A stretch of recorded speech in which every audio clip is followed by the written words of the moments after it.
আজকে আমার দেশে যদি কোরআনের নীতি থাকতো, যেই সমস্ত অফিসারেরা কলমের খোঁচা দিয়া লক্ষ লক্ষ কোটি কোটি টাকা আত্মসাৎ করে, এমন চোর অফিসার আমার দেশে আছে না নাই? আছে না নাই? কোরআন স্পষ্ট বলছে সূরা মাইদা, আস-সারিকু ওয়াস-সারিকাতু ফাকতাউ আইদিয়াহুমা, চোর চুরি করেছে প্রমাণিত হয়েছে, চোর মহিলা হোক আর পুরুষ হোক, হাত কেটে দাও। বলেন আল্লাহু আকবার।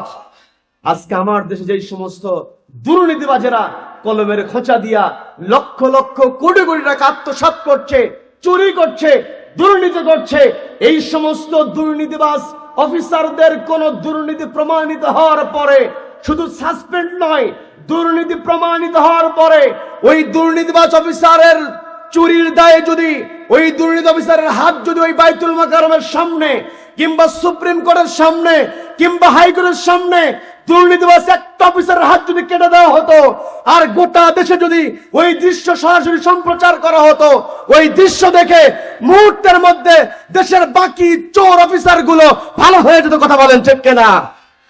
ইউসাব্বিহু লিল্লাহি মা ফিস সামাওয়াতি ওয়া মা ফিল আরদি লাহুল মুলকু ওয়া লাহুল হামদু ওয়া হুয়া আলা কুল্লি শাইইন কাদির।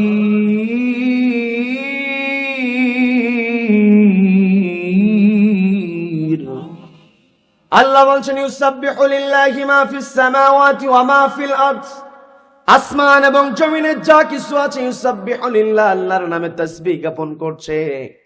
কেননা লাহুল মুলক, তার রাজত্ব, রাজত্ব যার হবে, ওয়ালাহুল হামদ, প্রশংসা তারই হবে, ওয়া হুয়া আলা কুল্লি শাইইন কাদির, যত শক্তি আছে, যত ক্ষমতা আছে, সকল শক্তি এবং ক্ষমতার উপর একজন সমাসীন রয়েছেন। তিনি কে?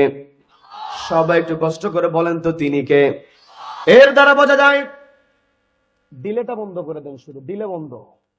এর দ্বারা বোঝা যায় যত শক্তি আছে, যত ক্ষমতা আছে, সকল শক্তি এবং ক্ষমতার আধার হলেন একমাত্র আল্লাহ। কথা বলেন ঠিক কিনা? আল্লাহ ব্যতীত অন্য কাউকে শক্তির উৎস, ক্ষমতার উৎস কখনো বলা যাবে নাকি?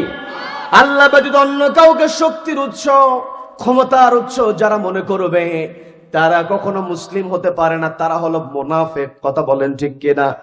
সম্মানিত আমার কুড়িগ্রামের ভাইয়েরা, আল্লাহ রাব্বুল আলামিন আমাকে আপনাকে পৃথিবীতে পাঠিয়েছেন। জগতে যত সৃষ্টি আছে, প্রত্যেকটা সৃষ্টির উপরে রব্বুল আলামিন আমাকে আপনাকে শ্রেষ্ঠ বানিয়েছেন। যত বড় প্রাণী হোক না কেন, মানুষ তাকে সহজেই নিয়ন্ত্রণ করতে পারে। কি কথা বলেন? রব্বুল আলামিন সুন্দর করে বলছেন, ওয়ালাকাদ কাররামনা بني آدم وحملناهم في البر والبحر ورزقناهم من الطيبات।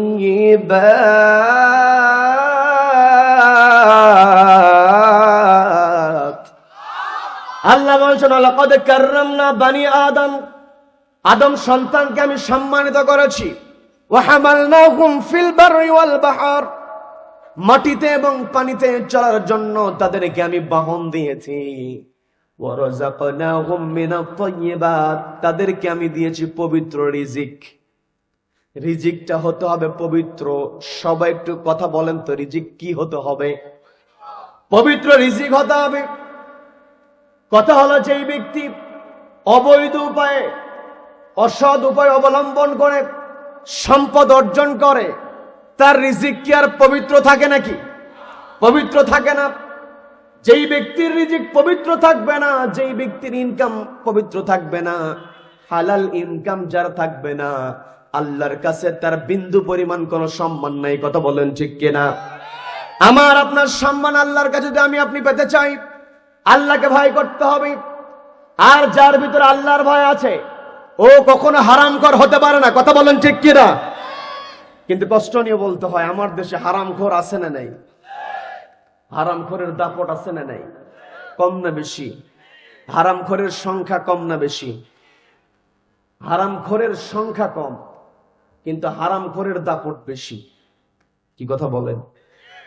এই হারামখোরদেরকে প্রতিহত করতে হবে, হারামখোরদেরকে রুখে দিয়ে সুন্দর বাংলাদেশ গড়তে হবে। এটার ব্যাপারে মুমিনদেরকে আজ ঐক্যবদ্ধ হয়ে আন্দোলন করতে হবে। কথা বলেন ঠিক কিনা? সম্মানিত দিনী ভাইরা, আমি আমার আলোচনার সূচনায় পবিত্র কোরআনের 9 নম্বর সূরা তাওবার 119 নম্বর আয়াতে কারিমা তেলাওয়াত করেছি।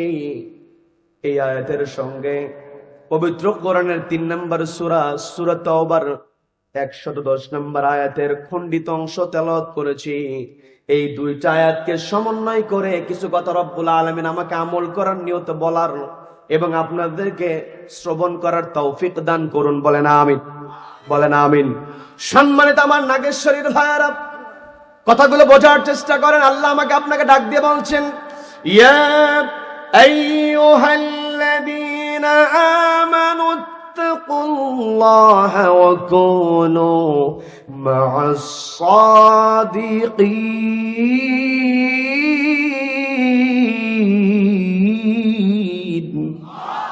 আল্লাহ বলছেন, ইয়া আইয়ুহাল্লাযীনা আমানু, ওহে যারা ঈমান আনয়ন করেছো।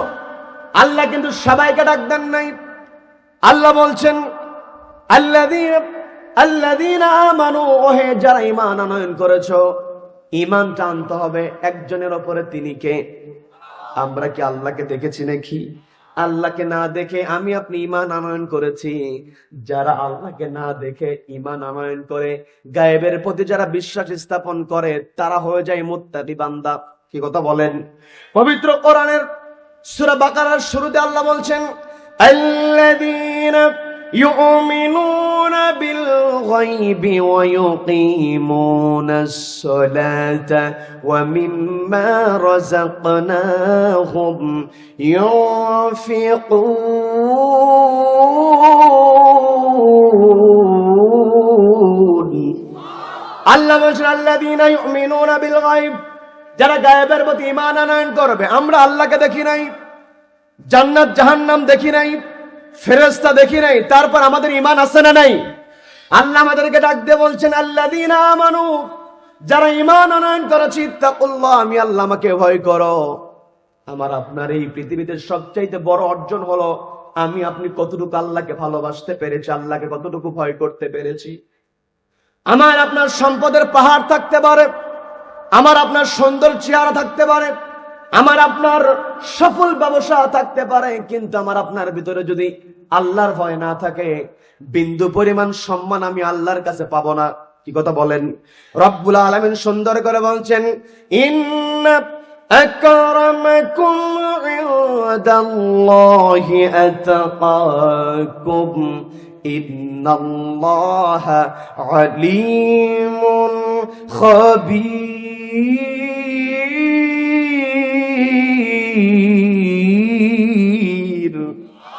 আল্লাহ বলছেন, আমার বান্দারা তোমরা শুনে রেখে দাও, ইন্না আকরামাকুম, তোমাদের মধ্যে তারাই সম্মানিত, ইনদাল্লাহ, আমি আল্লাহ আমার কাছে, আতাকাকুম, যার তাকওয়া যত বেশি।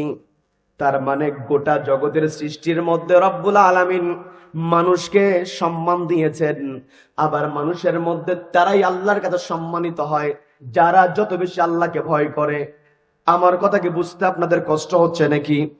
আল্লাহ আমাকে আপনাকে অর্ডার দিয়েছেন। আল্লাহ বলছেন, ইত্তাকুল্লাহ, আমি আল্লাহ আমাকে ভয় করো।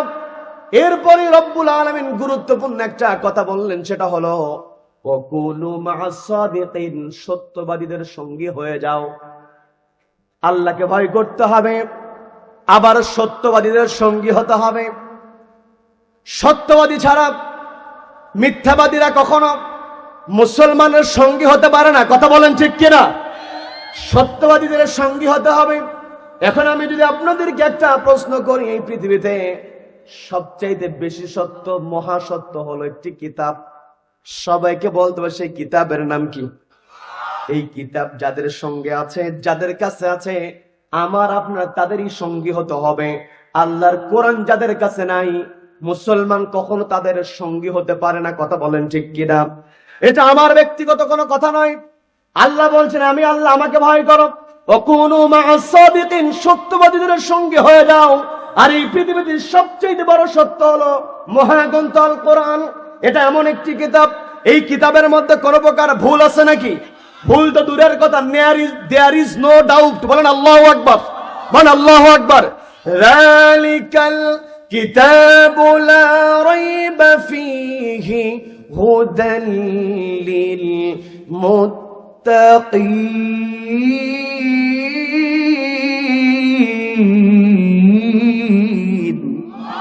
আল্লাহ বলছেন যালিকাল কিতাব, এটা এমন একটি কিতাব, লা রাইবা ফী, এই কিতাবের মধ্যে কোনো সন্দেহ নাই। বলেন আল্লাহু আকবার।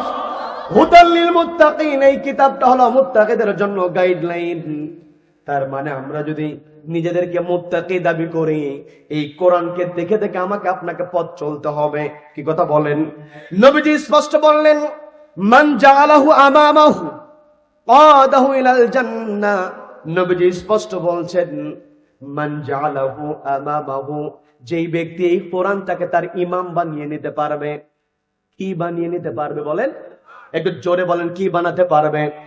নবীজি বললেন, মান জাআলাহু আই জাআলাল কুরআন, যেই ব্যক্তি এই কোরআনকে ইমাম বানিয়ে নিতে পারবে, কাদাহু ইলাল জান্নাহ, এই কোরআনটাকে আল্লাহর জান্নাতে প্রবেশ করায় দেবে। বলেন না সুবহানাল্লাহ। তার মানে আমার আপনার টার্গেট যদি হয় জান্নাত, আমার আপনার টার্গেট যদি হয় মুত্তাকি বান্দা হওয়া, তাহলে আমাকে আপনাকে কোরআনের বিকল্প অন্য কোনো পন্থা অবলম্বন করা যাবে না। এই কোরআনকে আঁকড়ে ধরতে হবে। রব্বুল আলামিন আমাকে আপনাকে এক নাম্বার অর্ডার দিলেন, আল্লাহকে ভয় করব। সবাই একটু কষ্ট করে বলেন তো, কাকে ভয় করব? এক নাম্বার আল্লাহকে ভয় করতে হবে। দ্বিতীয় নাম্বার অর্ডার আল্লাহ দিয়েছিল, কুনু মা'আস সাদিকিন, সত্যবাদীদের সঙ্গে হতে হবে। কাদের সঙ্গে হবে বলেন? সত্যবাদীদের সঙ্গে আমরা হব। এরপরে রব্বুল আলামিন আমাকে আপনাকে যে দায়িত্বটা দিয়ে দিলেন, আল্লাহকে ভয় করে সত্যবাদীদের সঙ্গী হওয়ার পরে আমার আপনার কর্মসূচি হবে দুইটা। সবাই একটু কষ্ট করে বলেন তো, কয়টা কর্মসূচি? আল্লাহ বলছেন, কুনতুম খায়রা উম্মাতিন উখরিজাত লিন-নাসি তা'মুরুনা বিল মা'রুফি ওয়া তানহাউনা আনিল মুনকারি ওয়া তু'মিনুনা বিল্লাহ।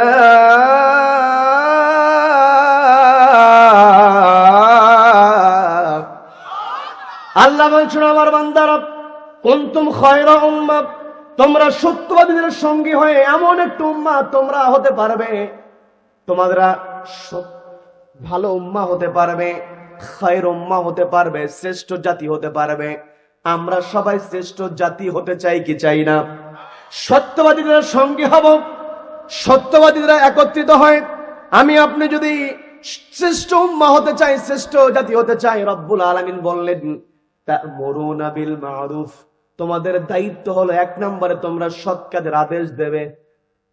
তার মানে নিজে একাকী সৎ কাজ করলে হবে না, নিজেকে সৎ কাজ করতে হবে এবং সৎ কাজের আদেশ দিতে হবে। নির্দেশনা কার? সবাই বলেন, কার নির্দেশনা? এরপরে দুই নম্বর আল্লাহ বলছেন, ওয়াতানহাউনা আনিল মুনকার, যেখানে অসৎ কাজ দেখবে সেখানেই বাধা প্রদান করবে। কি কথা বলেন? নিজে একাকী অসৎ কাজ থেকে দূরে থাকা, এটা ইসলাম পরিপূর্ণ পালন করা হয় না। নিজে একাকী অন্যায় কাজ থেকে দূরে সরে থাকতে হবে, মন্দ কাজ থেকে দূরে থাকতে হবে। আবার চোখের সামনে যারা অন্যায় কাজ করবে, মন্দ কাজ করবে, তাদেরকে বাধা প্রদান করতে হবে। ওয়া তু'মিনুনা বিল্লাহ, আর ঈমানটা রাখতে হবে কার উপরে? সবাইকে বলতে হবে কার উপরে? যেই ব্যক্তির আল্লাহর উপর ঈমান আছে, যেই ব্যক্তি আল্লাহকে ভয় করে, ওই ব্যক্তি সবসময় আল্লাহর উপরে তাওয়াক্কুল করে। কথা বলেন ঠিক কিনা? ওয়া আলা রাব্বিহিম ইয়াতাওয়াক্কালুন। আল্লাহ বলছেন, মুমিন বান্দা যারা হবে তারা আল্লাহর উপর তাওয়াক্কুল করবে। এই জায়গাতে আমার আপনার কনসেপ্টটাকে ক্লিয়ার করতে হবে। আমাদের অনেক ভাইরা কতগুলো বোঝার চেষ্টা করে না, বলে আমি তো নামাজ পড়ি, আমি তো রোজা রাখি, আমি তো হজ করি, আমি তো যাকাত দেই, আমি তো আমারটা ভালো করে করছি, নিজে বাঁচলে বাপের নাম। এমন প্রচলন আপনাদের এদিকে আছে না নাই? আছে না নাই? বলে নিজে বাঁচলে বাপের নাম, কিন্তু ইসলামে নিজে বাঁচলে বাপের নাম এই কথা বলার কোনো সুযোগ নাই। কথা বলেন ঠিক কিনা? নবীজিকে অফার দেওয়া হয়েছিল, নবীজিকে চাচার মাধ্যমে প্রস্তাব দেওয়া হলো যে তুমি তোমার মতো একাকী ইবাদত করো, তোমার যদি বাড়ির দরকার হয় তোমাকে প্রাসাদ বানিয়ে দেওয়া হবে, তোমার যদি নারীর দরকার হয় তোমাকে নারী দেওয়া হবে, তোমার যদি সম্পদের দরকার হয় তোমাকে সম্পদ দেওয়া হবে, তবে শর্ত হলো তুমি একাকী ইবাদত করবে, আমাদের বিরুদ্ধে কোনো কথা বলবে না।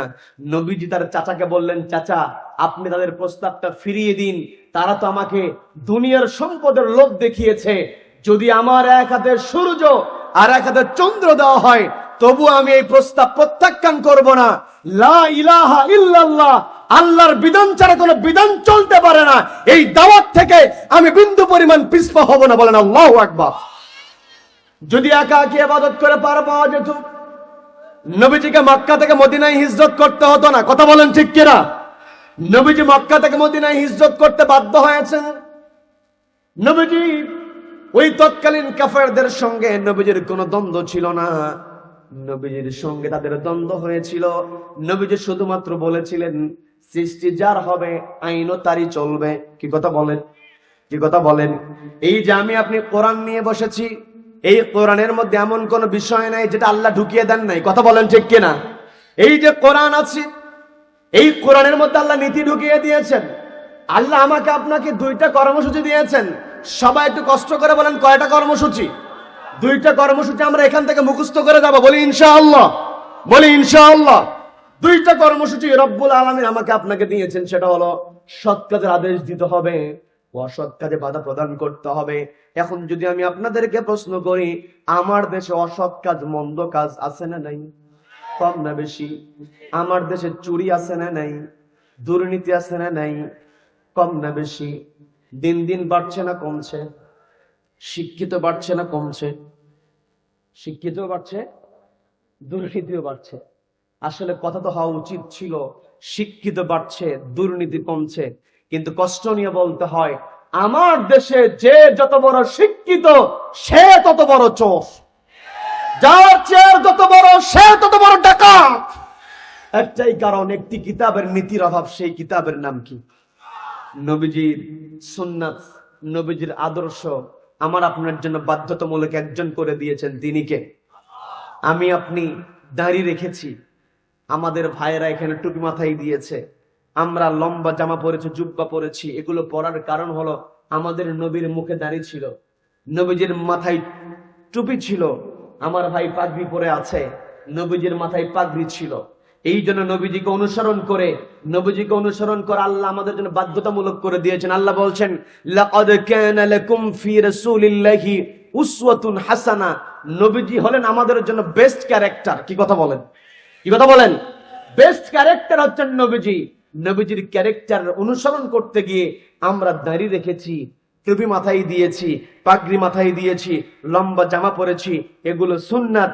তবে এগুলো সুন্নাতের মধ্যে আমাকে আপনাকে সীমাবদ্ধ থাকলে হবে না। নবীজির সুন্নাত তো এটাও ছিল, রাষ্ট্রে চুরি হয়েছে, নবীজি চুরির বিচার করেছেন একটি কিতাবের নীতি দিয়ে। সেই কিতাবের নাম কি? সবাই কষ্ট করেন, সেই কিতাবের নাম কি? আজকে আমার দেশে যদি কোরআনের নীতি থাকতো, যেই সমস্ত অফিসারেরা কলমের খোঁচা দিয়া লক্ষ লক্ষ কোটি কোটি টাকা আত্মসাৎ করে, এমন চোর অফিসার আমার দেশে আছে না নাই? আছে না নাই? কোরআন স্পষ্ট বলছে সূরা মাইদা, আস-সারিকু ওয়াস-সারিকাতু ফাকতাউ আইদিয়াহুমা। চোর চুরি করেছে, প্রমাণিত হয়েছে, চোর মহিলা হোক আর পুরুষ হোক, হাত কেটে দাও। বলেন আল্লাহু আকবার। আজকে আমার দেশে যেই সমস্ত দুর্নীতিবাজেরা কলমের খোঁচা দিয়া লক্ষ লক্ষ কোটি কোটি টাকা আত্মসাৎ করছে, চুরি করছে, দুর্নীতি করছে, এই সমস্ত দুর্নীতিবাজ অফিসারদের কোন দুর্নীতি প্রমাণিত হওয়ার পরে শুধু সাসপেন্ড নয়, দুর্নীতি প্রমাণিত হওয়ার পরে ওই দুর্নীতিবাজ অফিসারের চুরির দায়ে যদি ওই দুর্নীতি অফিসারের হাত যদি ওই বাইতুল মাকারমের সামনে কিংবা সুপ্রিম কোর্টের সামনে কিংবা হাইকোর্টের সামনে দুর্নীতিবাজ একটা অফিসারের হাত যদি কেটে দেওয়া হতো, আর গোটা দেশে যদি ওই দৃশ্য সরাসরি সম্প্রচার করা হতো, ওই দৃশ্য দেখে মুহূর্তের মধ্যে দেশের বাকি চোর অফিসার গুলো ভালো হয়ে যেত। কথা বলেন ঠিক কিনা? এই কথাগুলো বললেই হুজুরেরা খারাপ হয়ে যায়। কি কথা বলেন? এই তো হুজুর রাজনীতি শুরু করে দিয়েছে, বলে কি বলে না? আমরা যে কোরআন নিয়ে বসেছি, বিরক্ত হচ্ছেন আমার কথায়? বিরক্ত হচ্ছেন? আমরা যে কোরআন নিয়ে বসেছি, এই কোরআনের মধ্যে নীতি আছে না নেই? জোরে বলেন, নীতি আছে না নেই? কোরআনের যে নীতি আছে, এই নীতির চাইতে শ্রেষ্ঠ নীতি পৃথিবীতে আর একটা হতে পারে? হতে পারে? আমরা আমাদের বাংলা ভাষায় কোনো কিছুর শ্রেষ্ঠত্ব যদি বোঝাতে চাই, সেরা যদি বোঝাতে চাই, তাহলে আমরা কিছু বিশেষণ ব্যবহার করি। আমরা কিছু বিশেষণ ব্যবহার করে থাকি। যেমন আপনাদের এলাকাতে হাঁসের মধ্যে যে হাঁসটা সেরা হাঁস, শ্রেষ্ঠ হাঁস, বড় হাঁস, কি বলা হয়? বলেন বলেন, রাজহাঁস। আবার শহরের মধ্যে গেলে কিছু বিল্ডিং দেখা যায়, এত সুন্দর তৈরি করেছে। ঢাকার যে বড় বড় বিল্ডিং গুলো দেখা যায়, ডিজাইন দেখে, সৌন্দর্য দেখে, বিল্ডিং দেখার সঙ্গে সঙ্গে মনের অজান্তে একটা কথা বের হয়ে যায়, কত সুন্দর রাজপ্রাসাদ বানিয়েছে। কি বলে কি বলে না? রাজা কিন্তু ওই প্রাসাদে থাকে না, কিন্তু বিল্ডিং এর শ্রেষ্ঠত্ব বোঝানোর জন্য বলে যে কত সুন্দর রাজপ্রাসাদ বানিয়েছে। বলে কি বলে না? তার মানে প্রাসাদের শ্রেষ্ঠত্ব বোঝানোর জন্য বলা হয় রাজপ্রাসাদ। আবার যে সমস্ত মিস্ত্রি ভাইয়েরা রাজপ্রাসাদ তৈরি করে, তাদেরকে কি বলা হয়? বলেন বলেন, রাজমিস্ত্রি। আবার আগের দিনে রাজারা যেই বাড়িতে থাকতো, সেই বাড়ি ছিল রাজ্যের মধ্যে শ্রেষ্ঠ বাড়ি, এই জন্য বলা হয় রাজবাড়ি। কি কথা বলেন? তার মানে বাড়ি যদি শ্রেষ্ঠ হয়ে যদি হয় রাজবাড়ি, হাঁস যদি শ্রেষ্ঠ হয় হয় রাজহাঁস, প্রাসাদ যদি শ্রেষ্ঠ হয়ে হয় রাজপ্রাসাদ, মিস্ত্রি যদি শ্রেষ্ঠ হয় রাজমিস্ত্রি, তাহলে কোরআনের নীতি শ্রেষ্ঠ হয়ে ওটাই হবে রাজনীতি। কথা বলেন ঠিক কিনা? কারা কারা মতের পক্ষে আছেন? দুহাত উঁচু করে আল্লাহকে দেখান। নারায়ে তাকবীর, নারায়ে তাকবীর। আল কোরআনের আলো ঘরে বাইরে জালো, সব জায়গায় জালো। নারায়ে তাকবীর, নারায়ে তাকবীর। আল্লাহ আমাদের সকলকে কবুল করেন, বলেন আমিন। বিরক্ত হলেন আমার কথায়? বিরক্ত হলেন আমার কথায়? আমাদেরকে সৎ কাজের আদেশ একজন দিয়েছেন, তিনি কে? আমাদেরকে সৎ কাজের আদেশ আল্লাহ আমাদেরকে দিয়েছেন। আবার আমাদেরকেও বলেছেন তা'মুরুনা বিল মা'রুফ, তোমরাও সৎ কাজের আদেশ দাও। কি কথা বলেন? সম্মানিত ভাইরা, আজকে আমার আপনার ইসলাম সম্পর্কে কনসেপ্টটাকে ক্লিয়ার করতে হবে। আমার আপনার নবীজি মসজিদ নববীর যেমন ইমাম ছিলেন, আমার আপনার নবীজি রাষ্ট্রের ইমাম ছিলেন। কথা বলেন, কি কথা বলেন? নামাজটাকে শুধুমাত্র নিজে পড়লে হবে না। এখানে মুহতারাম শ্রদ্ধাভাজন আলেম দ্বীন বসে আছেন, অনেক উলামায়ে হযরত এখানে বসে আছেন, মঞ্চে বসে আছেন। তারা আমার সঙ্গে একমত হবেন, আপনারাও বুঝে যাবেন।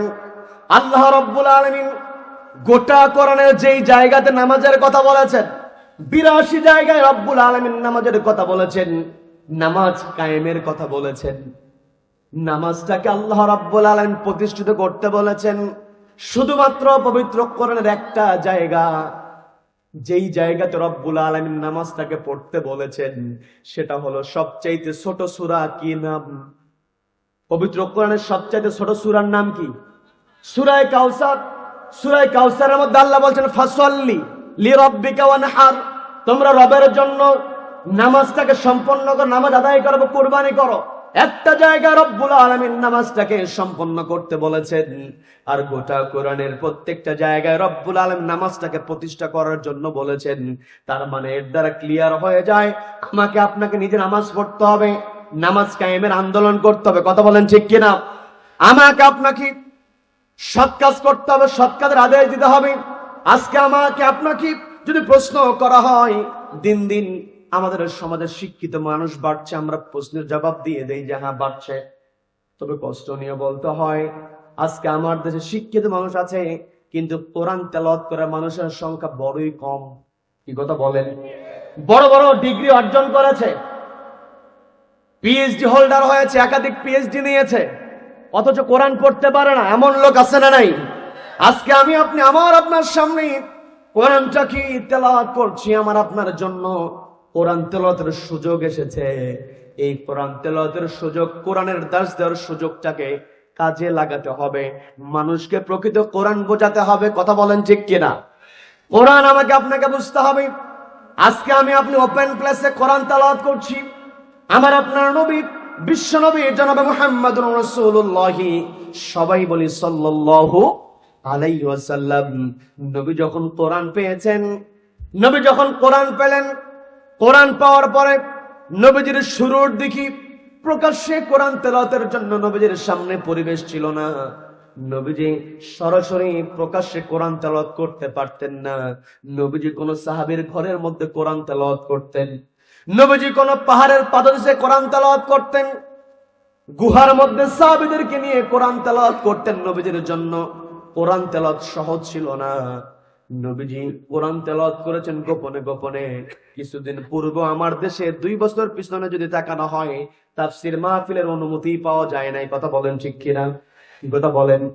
তাফসীর মাহফিলে হক কথা বললে মাইক্রোফোন পর্যন্ত কেড়ে নেওয়া হয়েছিল। কি কথা বলেন? আজকে সেই পরিবেশ নাই। আজকে আমি আপনি কোরআন বলতে পারছি। এই পরিবেশটাকে ধরে রাখতে হবে। কোরআনে যেন কেউ বাধা দিতে না পারে, কোরআন যেন কেউ থামাতে না পারে, এই জন্য আমাকে আপনাকে ঐক্যবদ্ধ হতে হবে। কথা বলেন ঠিক কিনা? সকল ভেদাভেদ ভুলে আমাদের ঈমান আছে কার উপরে? সবাইকে বলতে কার উপরে? একটি কিতাবে আমরা বিশ্বাস করি, সেই কিতাবের নাম কি? আল্লাহর প্রতি বিশ্বাস রাখি। এই কোরআনকে আমার আপনার সংবিধান মেনে নিয়ে আমাকে আপনাকে ঐক্যবদ্ধ হতে হবে। কোরআনে নতুন করে কোনো বাধা হোক, কোরআনের দার্সে কোনো বাধা হোক, এই পরিবেশের বাংলাদেশ আর আমরা কখনো চাই না। কথা বলেন ঠিক কিনা? সম্মানিত বন্ধুগণ, আমি যে কথা বলতে নিয়েছিলাম, নবীজি সাহাবীদেরকে নিয়ে গোপনে গোপনে কোরআন তেলাওয়াত করতেন। একদিন নবীজি সাহাবীদেরকে নিয়ে কোরআন তেলাওয়াত করছেন। নবীজির কণ্ঠের কোরআন তেলাওয়াত না জানি কতই মধুর।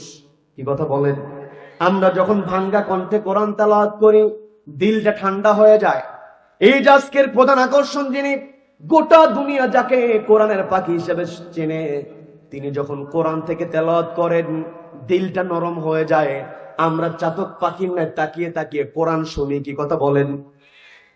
আমরা সাধারণ মানুষ হয়ে কোরআন তেলাওয়াত করলে মানুষ আমাদের কোরআন তেলাওয়াত শুনে। আর যেই জায়গাতে যার উপরে কোরআন অবতীর্ণ হয়েছে, বিশ্ব মানবতার শ্রেষ্ঠ মহামানব রাষ্ট্রনায়ক বিশ্বনবী জনাবে মুহাম্মদুর রাসূলুল্লাহ সাল্লাল্লাহু আলাইহি ওয়াসাল্লাম কোরআন তেলাওয়াত করছেন, নবীজির মুখ নিঃসৃত কোরআনের তেলাওয়াত শুনে সাহাবায়ে কেরামগণ খুশি হয়েছেন। একদিন কোরআন যখন নবীজি তেলাওয়াত করছেন, 2 জন সাহাবী পরস্পর কথা বলছে। একজন সাহাবী আরেকজন সাহাবীর কানে কানে ফিসফিস করে বলছে, এত সুন্দর কোরআনের তেলাওয়াত আর কত গোপনে তেলাওয়াত হবে, প্রকাশ্যে যেই দিন কোরআন তেলাওয়াত হবে না জানি দৃশ্যটা কত ভালো লাগবে। 2 জন সাহাবী যখন পরস্পর কথোপকথন করছে, আমরাও তো 2 বছর আগে এমন কথা বলেছি যে কোরআনের মাহফিল করতে গিয়ে বাধার সম্মুখীন হতে হয়। কবে যে বাধা মুক্ত কোরআনের মাহফিল করতে পারবো, এমন আফসোস আমাদের ছিল কি ছিল না? সবাইকে বলতে হবে ছিল কি ছিল না? তার মানে কোরআনের বাধা অতীতেও ছিল, বর্তমানেও আছে, কিন্তু ভবিষ্যতে কোরআনের বাধা আসুক এটা আমরা সহ্য করব না। কথা বলেন ঠিক কিনা? কোরআনের বিরুদ্ধে যখন কোনো বাধা আসবে আমাদেরকে ঐক্যবদ্ধ হতে হবে। আমরা সবকিছুতে স্যাক্রিফাইস করতে পারি, কিন্তু কোরআন, আল্লাহ এবং রাসূলের ক্ষেত্রে আমরা কোনো স্যাক্রিফাইস করব না। দেবে কোরআনের বিরুদ্ধে কথা বলবে, আল্লাহর বিরুদ্ধে কটূক্তি করবে, এদের স্থান বাংলার জমিনে হবে না। কথা বলেন ঠিক কিনা? কারা কারা মতের পক্ষে আছেন দুই হাত উঁচু করে আল্লাহকে দেখান। নারে তাকবীর, নারে তাকবীর। আল কোরআনের আলো সব জায়গায় জালো, ঘরে বাইরে জালো। নারে তাকবীর। আল্লাহ আমাদের সকলকে কবুল করেন, বলেন আমিন।